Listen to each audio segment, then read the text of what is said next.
Ya. Assalamualaikum warahmatullahi wabarakatuh. Pada kesempatan kali ini kita akan melanjutkan untuk materi perkuliahan manajemen operasi dengan sub materinya, yaitu mengenai modul untuk strategi tata letak atau layout. Nah, jadi di sini kita akan membahas mengenai layout yang efisien, layout yang dapat meningkatkan produktivitas, layout yang baik, layout yang tidak membuat ruangan itu menjadi sempit dan lain sebagainya. Seperti itu, kita lanjut saja ke materi. Nah, di sini ada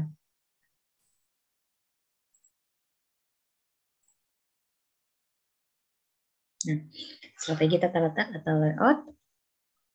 Dan di sini ada contoh studi kasus. Kita sudah mengenal apa itu McD gitu ya, McDonald atau makanan siap saji ini sudah sangat terkenal di seluruh penjuru dunia seperti itu. Mereka memiliki ratusan cabang seperti itu, dan itu mereka memiliki desain layout itu yang baik seperti itu, yang bisa kita jadikan contoh desain layout yang menarik seperti itu. Nah, contoh di sini seperti McDonald ini, dia pada tahun awalnya dia hanya gerai sederhana, lalu pada saat ini gerai-gerai tempat restonya itu adalah gerai modern seperti itu. Lalu apa saja sih inovasi-inovasi McD itu yang berdasarkan dari desain layoutnya seperti itu, yang mereka menggunakan strategi layout untuk meningkatkan produktivitasnya seperti itu. Nah, jadi di sini inovasi-inovasinya pada McD itu tempat duduk dalam ruangan indoor. Mereka itu salah satu pada tahun awal mereka berdiri, mereka adalah salah satu resto yang memiliki tempat makan gitu yang di indoor gitu di dalam ruangan seperti itu. Lalu jendela drive-thru itu tahun 1970-an. Lalu itu menambah area bermain. Nah, ini kita bisa lihat pada seluruh Merchant McD, di situ mereka menyediakan tempat bermain untuk anak-anak agar mereka lebih nyaman gitu pada saat makan seperti itu ya, dia sambil bermain seperti itu. Lalu ada desain ulang dapur pada tahun 1990, mereka mendesain ulang dapur mereka itu disesuaikan dengan layout yang lebih efisien seperti itu, yang lebih agar karyawannya itu lebih enak bergerak seperti itu. Lalu pada 2004 mereka mendesain kios swalayannya. Lalu ada juga pada akhir-akhir ini mereka memiliki 3 sesi makan terpisah, yaitu ini adalah salah satu strategi inovasi layout atau tata letak yang dilakukan oleh McDonald. Nah, ini desain ulang ini tidak hanya pada outlet 1-2 outlet, tapi pada seluruh outlet, yaitu 30.000 outlet di seluruh dunia. Lalu ada layout fasilitas merupakan sumber keunggulan bersaing tentunya pada saat layout ini untuk perusahaan-perusahaan yang sangat kompetitif gitu ya, mereka sangat memperhatikan layout. Contohnya seperti ini, misalnya kita makan tadi kayak di McD dan di tempat lain gitu ya, ada beberapa orang itu sangat mendahulukan kenyamanannya dia. Jadi dia akan makan di tempat itu jika tempat itu nyaman. Contoh mulai dari tempat duduknya, tadi mungkin untuk anak-anak disediakan area bermain seperti itu. Jadi itu merupakan keunggulan bersaing untuk layout fasilitasnya. Dan juga bagaimana cara kita mulai dari memesan makan, lalu nanti kita ke tempat duduk, kita mengambil peralatan makan seperti sendok, garpu, lalu itu mengambil saus seperti itu harus didesain dengan sedemikian rupa, di mana tempat cuci tangan gitu ya. Kalau suatu restoran itu misalnya dia memiliki semua itu, tapi dia tidak tertata, tidak rapi, akhirnya beberapa orang tadi juga akan tidak makan di tempat itu. Dia akan memilih tempat makan yang lebih enak gitu, yang lebih nyaman seperti itu.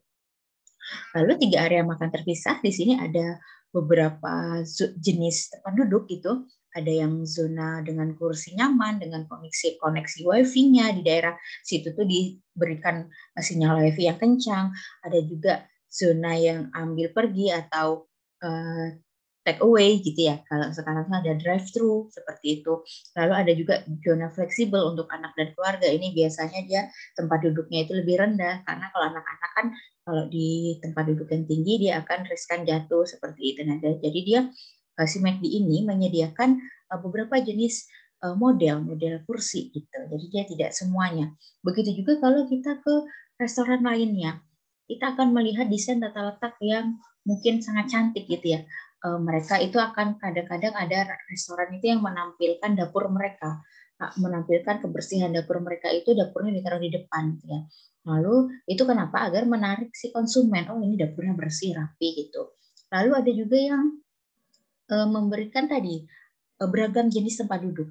Ada yang kayu, ada yang diberikan sofa gitu ya, agar orang bisa berlama-lama di situ nyaman seperti itu.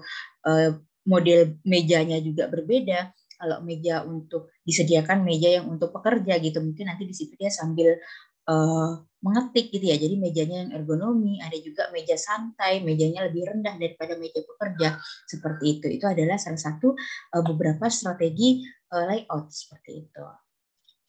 Kenapa sih kok strategi layout ini sangat penting gitu ya untuk seorang manajer operasi itu menentukan keputusan layout atau strategi layout. Nah, jadi strategi layout ini bertujuan untuk mengembangkan layout yang efektif dan efisien yang dapat memenuhi kebutuhan bersaing perusahaan. Jadi contoh seperti tadi saya sebutkan di sini ada denah layout, desain layout. Di sini ada tempat yang ada sambil nge-charge HP untuk anak muda. Anak muda mungkin lebih suka yang maaf ini adalah dapur gitu ya.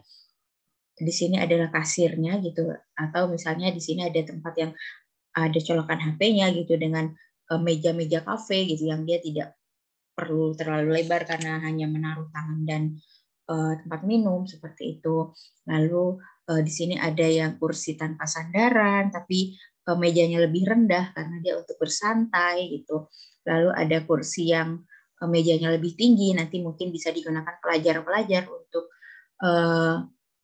sambil mengetik seperti itu. Nah, di sini beberapa pertimbangan pada saat kita memutuskan desain layout itu ada pemanfaatan ruang, peralatan, dan staf, memperbaiki aliran informasi, bahan, dan staf. Jadi misalnya ini antara si staf di bagian penggorengan misalnya dengan staf di bagian penerima pesanan seperti itu tidak boleh berjauhan agar nanti komunikasinya itu lancar, tidak perlu teriak-teriak atau tidak perlu menggunakan alat tambahan seperti itu. Lalu memperbaiki moral karyawan dan kondisi kerja yang lebih aman, memperbaiki interaksi pelanggan atau klien dan juga fleksibilitas. Apa saja sih jenis-jenis layout? Nah, jadi jenis-jenis layout itu ada layout kantor, layout retail, layout gudang, layout posisi tetap, layout orientasi proses, layout sel kerja, dan layout orientasi produk.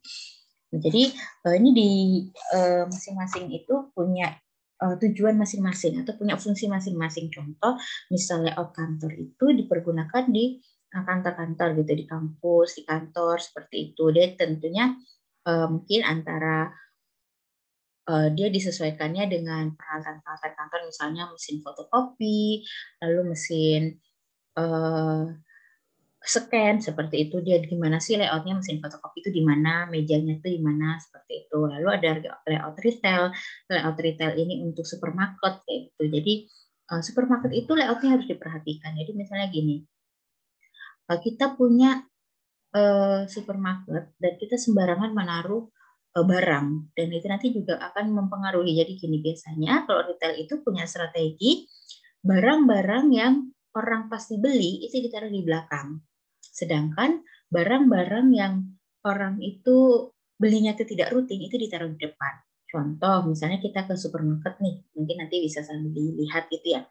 Seperti peralatan sehari-hari gitu yang pasti dibeli, itu ditaruhnya itu di belakang. Di bagian depan itu biasanya kayak sabun, parfum seperti itu. Karena kan kalau sabun dan parfum itu jarang terbeli gitu ya. Sedangkan misalnya kayak mie instan apa gitu dia cenderung ditaruh di belakang. Kenapa? Karena misalnya si mie instan ini orang pasti beli dan dia akan melewati si parfum. Jadi mungkin saja nanti pada saat dia akan membeli mie instan, dia akan melihat parfum gitu ya, dia akan beli seperti itu. Nah, terus misalnya ke supermarket besar itu, misalnya kayak ke hypermart itu, barang pokok itu misalnya beras dan segalanya itu ditaruh di belakangnya. Jadi sebelum kita menuju ke arah beras dan lain-lain itu, kita akan melewati dulu yang ya snack, melewati tadi kosmetik seperti itu. Nah, jadi kita tuh seperti diingatkan seperti itu. Dan juga misalnya barang-barang yang diskon, barang-barang yang diberi misalnya beli dua gratis satu gitu ditaruh di depan itu untuk menarik biar nanti dari luar itu orang melihat toko ini banyak lagi ada diskon nih gitu jadi dia masuk. Nah kayak gitu itu contoh untuk layout retail. Lalu kalau layout gudang ini barang-barang yang sering diambil atau barang-barang yang maksudnya itu dia digunakan itu rutin gitu, itu harus ditaruh di depan.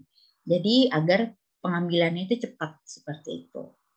Tidak perlu jauh ke belakang. Lalu ada layout posisi tetap, ada layout orientasi proses, layout sel kerja, dan layout orientasi produk. Untuk contoh-contoh lainnya nanti kita akan ada contohnya di slide selanjutnya. Nah, strategi layout. Nah, contohnya tadi ini, misalnya jenis layout kantor gitu ya, tujuannya menempatkan pekerjaan yang sering atau perlu berhubungan didekatkan satu sama lain. Jadi contoh misalnya antara pimpinan departemen A dengan adminnya gitu kan harus berdekatan, tidak mungkin dong beda ruang gitu. Lalu retail, nah tadi menunjukkan kepada pelanggan akan item-item yang memiliki margin tinggi. Ini contoh supermarket. Lalu ada gudang menyeimbangkan antara penyimpanan biaya rendah dengan penanganan biaya rendah. Gudang distribusi dan juga gudang pabrik contohnya. Jadi maksudnya menyeimbangkan antara penyimpanan biaya rendah ini biasanya itu barang-barang dengan pada saat kita menyimpan dia itu tidak memerlukan biaya yang tinggi, dia akan ditaruh di depan. Contoh misalnya barang yang tidak perlu suhu tinggi gitu ya, dia akan di depan. Cuma misalnya barang yang harus disimpan di suhu rendah gitu, harus di AC yang tinggi, AC yang dingin sekali gitu ya, itu ditempatkan di belakang atau di ruangan tersendiri seperti itu, tidak boleh dicampur. Lalu ada layout proyek atau posisi tetap, ini adalah mobilisasi bahan dan peralatan pada area penyimpanan terbatas di sekitar lokasi atau situs proyek. Nah, ini saya mall atau hotel, ini itu biasanya kalau orang gitu ya, kontraktor membangun mall atau hotel atau bangunan, dia akan menutup dulu seluruh area. Nah, itu yang agar mobilisasi bahan dan peralatannya itu terbatas di area itu saja, tidak terkeluar seperti itu, agar dia mudah untuk dikontrol dan juga diambil. Lalu ada layout job shop atau orientasi proses, itu mengelola bermacam-macam aliran bahan untuk tiap produk. Contohnya ada kafe atau hospital gitu ya.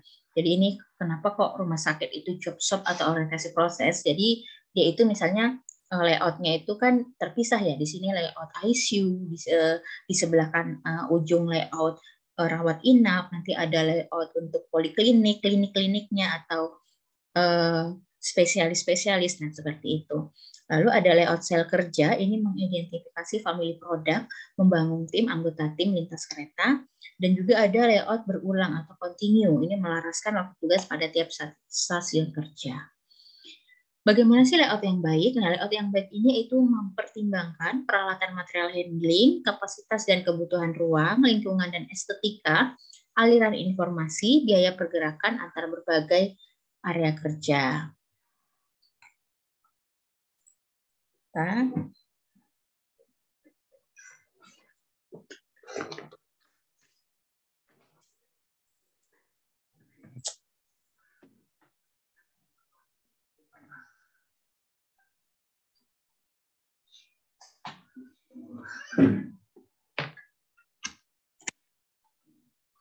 Oke, kita lanjutkan.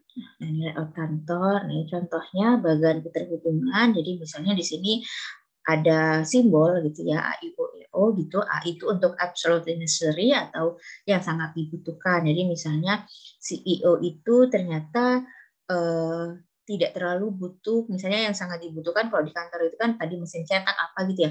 Tapi untuk skala tingkat CEO itu tidak banyak yang harus dicetak karena dia hanya menerima apa yang dicetak itu lalu menandatangani. Jadi dia tidak jauh dari alat pencetak gitu. Nah, jadi dia A-nya ada di sini kalau dari CEO. Cuma A ini harus dekat dengan Chief Marketing Officer dan juga desainer area karena mereka akan sering melakukan pencetakan. Seperti itu contohnya. Ini adalah contoh bagan keterhubungan. Nah, ini berdasarkan ada 3 aspek sosial dan fisik untuk layout kantor, itu ada kedekatan, privasi, dan permisi. Lalu ada kecenderungan utama, ada teknologi informasi, dan juga kebutuhan dinamis untuk ruang dan layanan. Ini layout retail, ada 5 ide yang dapat membantu efisiensi layout retail atau supermarket. Itu tempatkan item-item yang menarik di selasar toko.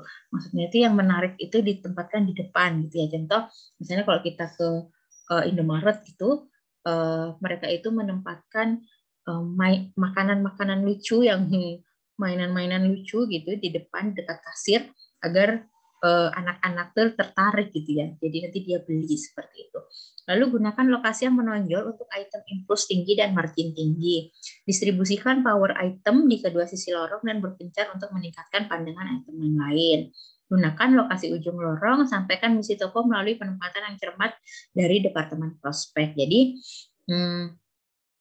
toko ini menjual tentang kebutuhan pokok gitu harus maksudnya harus dimunculkan juga bahwa toko itu tuh yang menjual kebutuhan pokok dan segala hal gitu ya, tidak campur aduk atau tidak jelas seperti itu. Ini store layout contohnya. Nah, ini contoh misalnya kayak yang besar gitu ya. Kalau layout kecil itu tidak maksudnya kalau supermarket kecil mungkin kurang terlihat, tapi kalau kita misalnya ke supermarket besar, mereka mengelompokkan gitu. Di area sini adalah dairy atau kebutuhan sehari-hari gitu. Baru di sini ada untuk ikan atau produk lainnya seperti itu. Lalu ada juga yang di sini untuk yang khusus kue seperti itu kan dia terkelompok. Nah, seperti itu. Ini service space-nya, suasananya, karakteristik latar belakang seperti pencahayaan, suara, bau, dan temperatur, layout spesial dan fungsional, yaitu yang meliputi rencana jalur sirkulasi pelanggan, karakteristik lorong, dan pengelompokan produk. Ada juga yang rambu, simbol, dan artefak, itu karakteristik desain bangunan yang membawa makna sosial. Jadi biasanya kalau bangunan yang bermakna sosial itu atau bangunan khusus itu lebih ke condong ke area misalnya untuk kafe, restoran, seperti itu. Lalu suasana. Nah, suasana ini juga ada orang-orang yang tadi kembali ke nyaman, seperti itu. Kenapa biasanya orang-orang lebih suka belanja di supermarket, di mall gitu ya, daripada di pasar, seperti itu. Karena apa? Di mall itu menyediakan kenyamanan yang nyaman gitu. Maksudnya dia dingin, tidak terlalu mepet-mepet, tidak terlalu ramai, sehingga kita itu tidak mepet-mepet dengan orang gitu ya. Baru disediakan musik-musikan, lalu bau-bauannya itu enak, gitu, tidak menyengat, lalu temperaturnya itu tidak dingin dan tidak panas, seperti itu. Pencahayaannya itu cukup, seperti itu. Ada itu, dan itu adalah nilai tambah, dan kita harus memang membayar lebih untuk menikmati itu semua, seperti itu. Jadi itu strategi gitu ya, strategi memang seperti itu, strategi misalnya mall-mall gitu ya, strategi mall untuk menarik pelanggannya, karena memang ada beberapa pelanggan yang sangat mengedepankan kenyamanannya, seperti itu. Ini adalah layout gudang. Nah, di dalam pergudangan itu ada biaya material handling, yaitu semua biaya terkait proses transaksi, mulai dari transport masuk, penyimpanan, mencari dan memindahkan bahan atau barang, transport keluar, peralatan, orang, bahan, supervise, asuransi, penyusutan, semua di gudang itu sangat kompleks untuk kita pelajari, mulai dari layoutnya, gitu ya, biaya-biayanya dan lain sebagainya.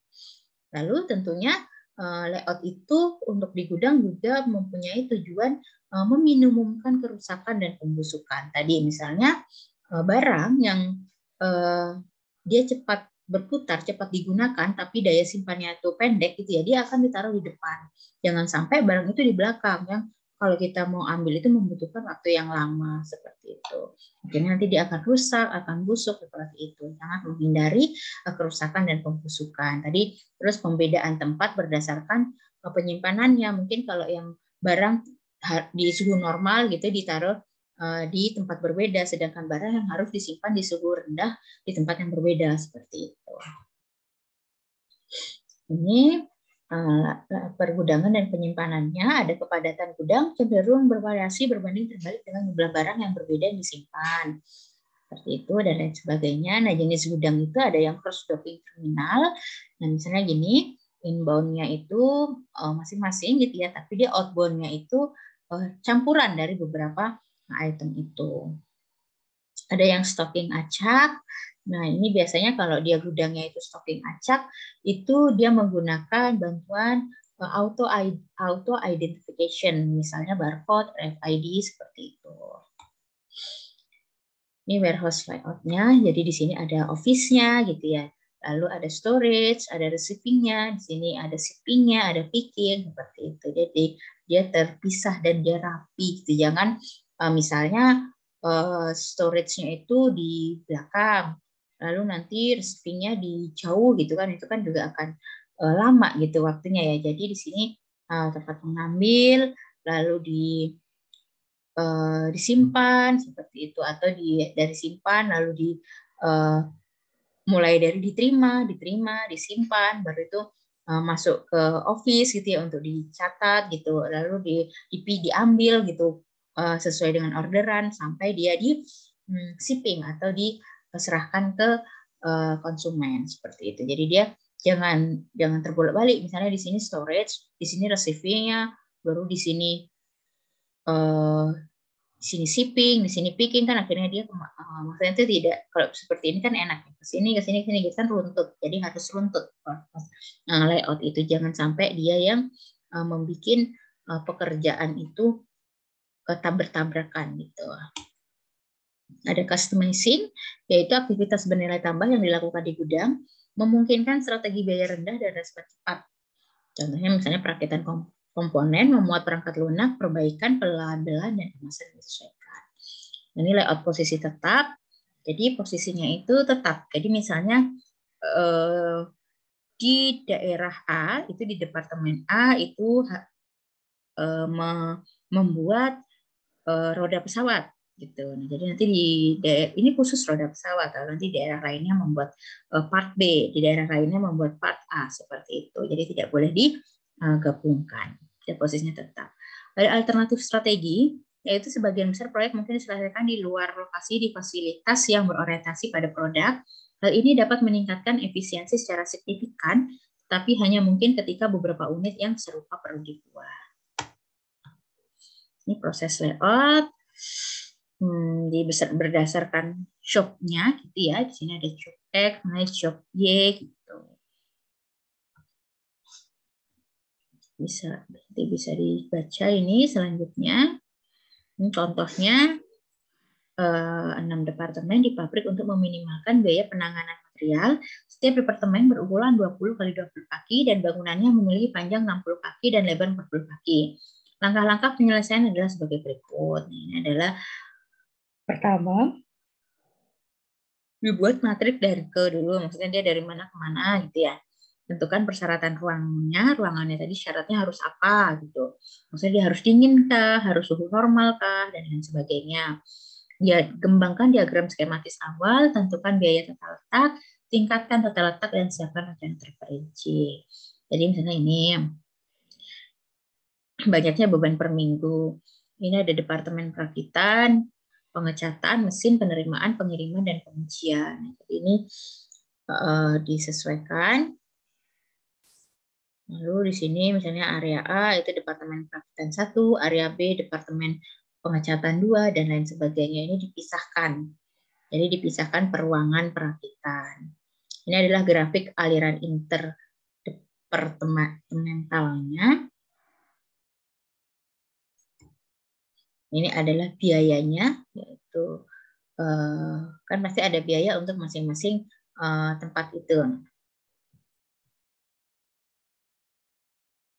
Nah, ternyata setelah dilakukan minimize cost, itu didapatkan perubahan layout seperti itu. Jadi tadi area A itu ternyata departemen pengecatan. Ini biaya ini biasanya ditentukan dari waktu, terus itu lama menunggu gitu ya. Misalnya dari perakitan A itu ke perakitan baiknya itu ke perakitan 2 dulu, atau ke pengujian gitu. Itu nanti saya akan dijelaskan di video selanjutnya. Untuk melakukan desain layout itu bisa dibantu oleh beberapa software komputer. Nah, contohnya ada beberapa program, ada Craft, Aldec, PowerLab, Factory Flow, dan ProLab Planner. Bisa dicek. Ini adalah layout sel kerja. Itu bisa dibaca. Ini di before after gitu ya. Ini. Jadi yang ini adalah bentuknya, dia materialnya di belakang ini, ditekan ini antara pekerja, atau ini seperti ini tuh akan lebih improve gitu karena dia materialnya juga langsung terpisah seperti itu. Kalau ini kan menjadi satu, harus dipisahkan kembali. Nah, ini juga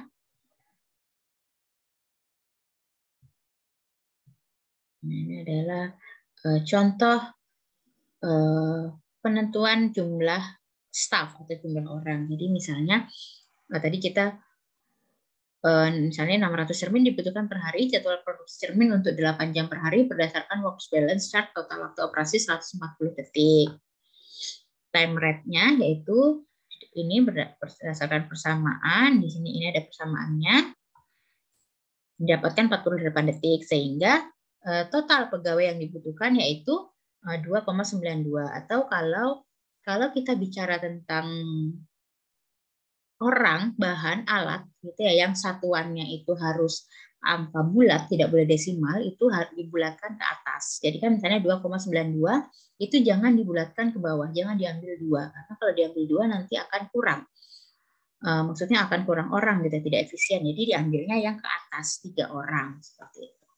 Begitu juga misalnya kita membuat produk. Misalnya ternyata untuk bulan ini kita itu sebaiknya membuat 14,5 produk. Nah, itu dibulatkan saja menjadi 15 produk. Jangan dibulatkan ke 14 produk. Jadi pembulatannya ke atas. Ini adalah fokus work center. Ada pusat kerja terfokus dan pabrik terfokus. Ini product oriented layout. Ada lini fabrikasi, ada lini perakitan. Keunggulan dan kelemahannya bisa dibaca. Ini adalah contoh dari lini perakitan McDonald gitu ya. Di sini ada order it on video screen. Mereka melihat dulu ordernya itu apa gitu ya. Baru itu diolah seperti itu.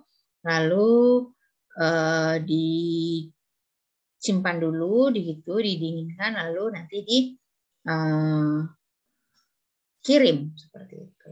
Ini contohnya. Jadi dia runtut seperti ini, dia linear, tidak ke sana ke sini tidak seperti itu. Ini test time-nya tadi, maksudnya tadi penyesuaiannya gitu ya. Untuk order tuh waktunya berapa lama, untuk ban toasting tuh pembuatan ini tuh waktunya berapa lama gitu ya. Jadi ini yang nantinya akan berkontribusi juga untuk penataan layout seperti itu. Ini ada assembly line balancing. Contohnya di sini pembuatan pesawat gitu ya. Contohnya seperti ini. Untuk pembuatan sayap pesawat itu untuk kegiatan A itu assembly time-nya 10 menit. Nah, lalu dia tidak ada kegiatan sebelumnya. Kegiatan B itu assembly-nya 11 menit, tapi A ini harus selesai dulu baru bisa mengerjakan B, seperti itu. Begitu juga dengan E. E ini harus selesai dulu. Maaf, A-nya harus selesai dulu baru kita bisa mengerjakannya E, seperti itu. Jadi total time-nya di sini ada 65 menit, seperti itu. Ini sudah kemarin juga udah sedikit dijelaskan pada saat quiz lecture. Waktu produksinya 480 menit per hari, 40 unit dibutuhkan per hari. Cycle time-nya 12 menit per unit. Ini adalah contoh lain. Lalu minimum jumlah stasiun kerjanya 5,42 dibulatkan menjadi 6 stasiun kerja.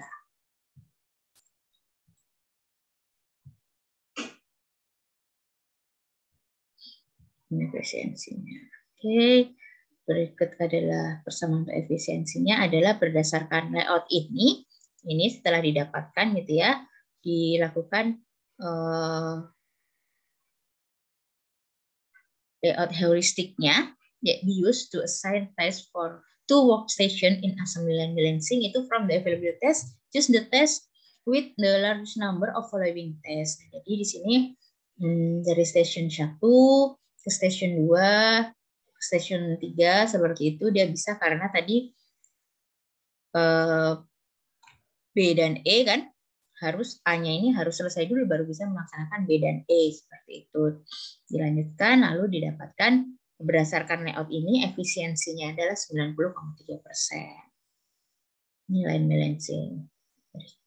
Demikian untuk penjelasan strategi layout. Silahkan disimak dan juga nanti disimak juga lanjutan dari video penjelasan ini untuk contoh-contoh studi kasus yang lainnya. Terima kasih atas perhatiannya. Assalamualaikum warahmatullahi wabarakatuh.